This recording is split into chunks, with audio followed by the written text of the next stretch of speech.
नमस्कार दोस्तों, आप सबका स्वागत है मेरे चैनल में।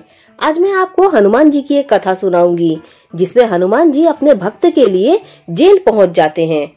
भगवान राम और देवी सीता वैकुंठ धाम में अपने राजमहल में बैठे वार्तालाप कर रहे थे। हनुमान जी भी वहीं बैठे थे।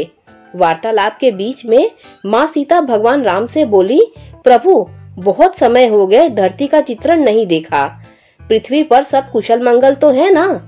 मैं सोच रही थी एक बार धरती का चित्रण मेरे समक्ष अंकित कर देते तो मैं धरती वालों का हालचाल जान लेती।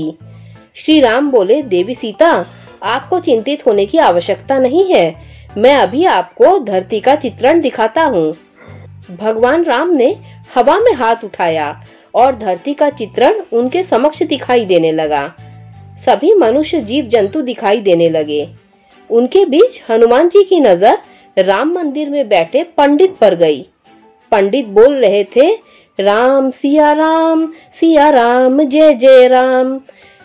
प्रभु हनुमान जयंती का उत्सव आने वाला है।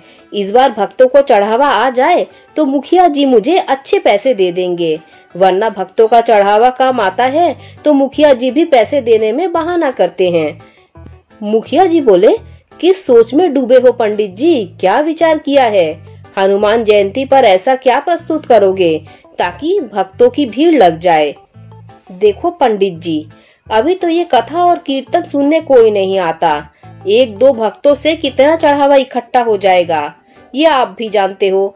और अगर इस हनुमान जयंती पर ज्यादा चढ़ावा नहीं आया तो फिर मुझे कुछ और सोचना होगा। वैसे भी आपकी उम्र हो चली है, अब आप राम मंदिर की जिम्मेदारी नहीं संभाल पाओगे। पंडित जी बोले, मुखिया जी ऐसा न कहिए, कई वर्ष बीत गए हैं और इसी मंदिर के कार्यभार के सहारे मेरा परिवार चलता है। लक्ष्मी बिटिया की शादी की बात भी पक्की कर दी है। अचानक ही मंदिर का कार्य छूट गया तो लक्ष्मी की शादी कैसे कर पाऊंगा? मुखिया जी बोले, ठीक है, फिर हनुमान जयंती उत्सव आने तक ऐसी रौनक लाना कि भक्तों की भीड़ लग जाए। मंदिर में हनुमान जी की सोने की मूर्ति लगवानी है। इसके अलावा जितना चढ़ावा आएगा कार्य उतनी ही जल्दी संपन्न होगा। पंडित जी बोले, हे बजरंगबली, अब मैं क्या करूं? राम मंदिर में भक्तों की भारी भीड़ उमड़ पड़े हनुमान जयंती को।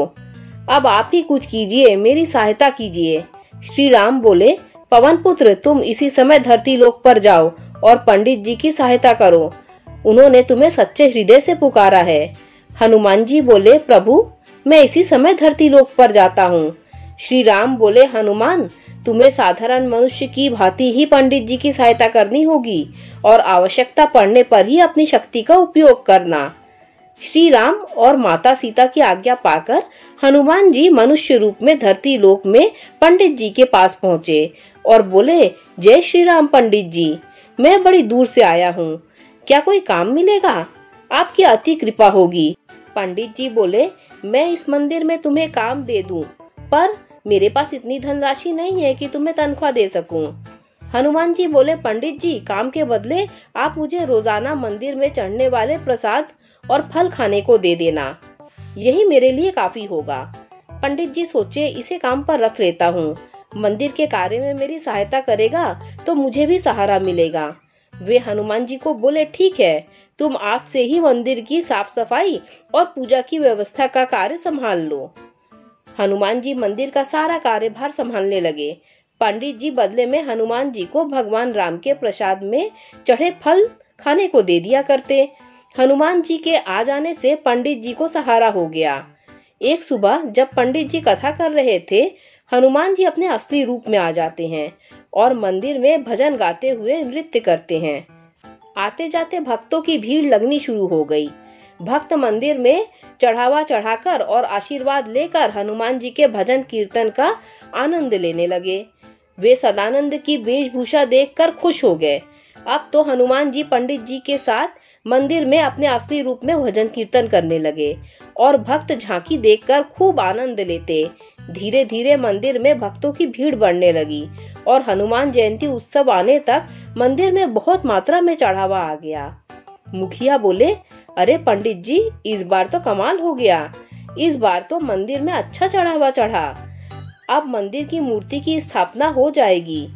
पंडित जी बोले, मुखिया जी, यह सब कार्य सदानंद के कारण परिपूर्ण हुआ है। सदानंद ने हनुमान जी की वेशभूषा पहनकर मंदिर में बहुत ही सुंदर नृत्य और भजनों से भक्तों के बीच रौनक लगाई। मुखिया जी बोले, ये तो बहुत अच्छी बात है। सदानंद, इस हनुमान जयंती पर तुम उसी वेशभूषा में भजन कीर्तन करना। हनुमान जयंती का उत्सव का दिन आया। हनुमान जी खूब नृत्य कर रहे थे।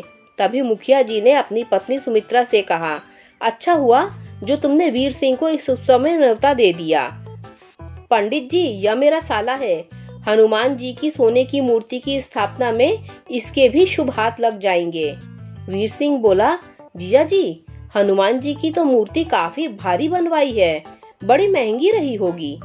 मुखिया जी बोले, साले साहब, यह मूर्ति मंदिर के चढ़ावे में आए पैसे से बनी है। यह मंदिर की अमानत है, काफी पहुंचे हुए कारीगर ने बनाई है। मुखिया जी राम मंदिर में हनुमान जी की सोने की मूर्ति की स्थापना करते हैं। अगले दिन पंडित जी देखते हैं हनुमान जी की मूर्ति मंदिर से चोरी हो गई है। साले साहब बोले, जीजा जी, हो न हो हनुमान जी की सोने की मूर्ति पंडित जी ने ही चुराई है और उनकी बेटी का ब्याह भी है और उन्हें पैसों की जरूरत है। मुखिया जी बोले, तुम ठीक कह रहे हो वीर सिंह, पंडित जी को ही अब पुलिस पकड़कर ले जाएगी, तभी यह सच बोलेगा। ऐसे इसके मुंह से सच निकालवाना मुश्किल है। आप पुलिस को बुलाइए। पंडित को पुलिस गिरफ्तार करके ले गई।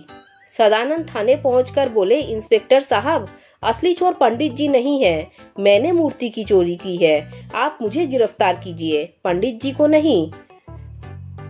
पंडित जी बोले, सदानंद, ये तू क्या कह रहा है? वीर सिंह बोला, इस चोर ने अपना गुनाह खुद ही कबूल किया है, गिरफ्तार कर लो इसे, कड़ी से कड़ी सजा देना। इंस्पेक्टर साहब, इसने चोरी की है, वो भी हनुमान जी की मूर्ति की। वो सोचा, अच्छा हुआ चोरी का इल्जाम सदानंद पर आ गया, अब मैं इस मूर्ति को बेचकर पैसा कमाऊंगा। हनुमान जी वीर सिंह के सपने में आकर बोले, पुलिस के सामने तुझे सच बोलना होगा, असली गुनहगार तू है, तूने मूर्ति चुराई है और तू उसे बेचने वाला है। और हनुमान जी ने उसे बहुत पीटा। वीर सिंह बोला, मैं पुलिस को सब कुछ सच बता दूंगा, मेरे मन में लालच आ गया है, मुझे छोड़ दो। वीर सिंह भागता हुआ पुलिस इंस्पेक्टर के पास जाता है और बोला, साहब, मुझे बचाओ, सदानंद मतलब हनुमान जी मुझे पीट रहे हैं, मैं अपना गुनाह कबूल करता हूँ, मैंने ही हनुमान जी की मूर्ति चुराई है। पुलिस बोला, तेरा दिमाग खराब हो गया है क्या? सदानंद तो सामने देख, जेल में बैठा है, वह तेरे पास कैसे आ सकता है? वीर सिंह बोला, नहीं इंस्पेक्टर साहब, वो तो मेरे पीछे खड़ा है, मुझे पीट रहा है, मुझे जल्दी से जेल में बंद कर दो, मैं अपना गुनाह कबूल कर लिया हूँ। सदानंद यानी हनुमान जी को पुलिस छोड़ देती है। तभी वहाँ भगवान राम और माता सीता प्रकट होते हैं। श्री राम बोले, हनुमान, अब तुम अपने असली रूप में आ जाओ और अपने भक्तों को दर्शन दो।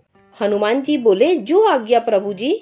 जय श्री राम बोलकर सदानंद साक्षात हनुमान बन जाते हैं। पंडित जी बोले, बजरंगबली, आप इतने दिन मेरे साथ रहे और मैं आपको पहचान ही नहीं सका, आपने मेरी इतनी सहायता की। हनुमान जी बोले, पंडित जी, जहाँ भगवान राम की कथा होती है वहाँ हनुमान जरूर होते हैं। आपने मुझे सच्चे हृदय से याद किया था तो भला मैं कैसे नहीं आता। अब आपके जीवन के सारे दुख दूर हो जाएंगे। उस दिन के बाद मुखिया पंडित जी को कभी भी मंदिर से जाने के लिए नहीं बोले। हनुमान जी की कृपा से पंडित जी के जीवन में खुशियां आ जाती हैं और वह अपनी बेटी लक्ष्मी की शादी बहुत धूमधाम से कर देते हैं। दोस्तों, अगर आपको हनुमान जी की ये कथा अच्छी लगी हो तो लाइक कर दीजिए, मेरे चैनल को सब्सक्राइब कर दीजिए। जब आप मेरे चैनल को सब्सक्राइब करें तो बेल का आइकन भी प्रेस कर दीजिए, जिससे मेरी आने वाली सारी कथा कहानियाँ आप तक सबसे पहले पहुँच जाएगी। Thanks for listening.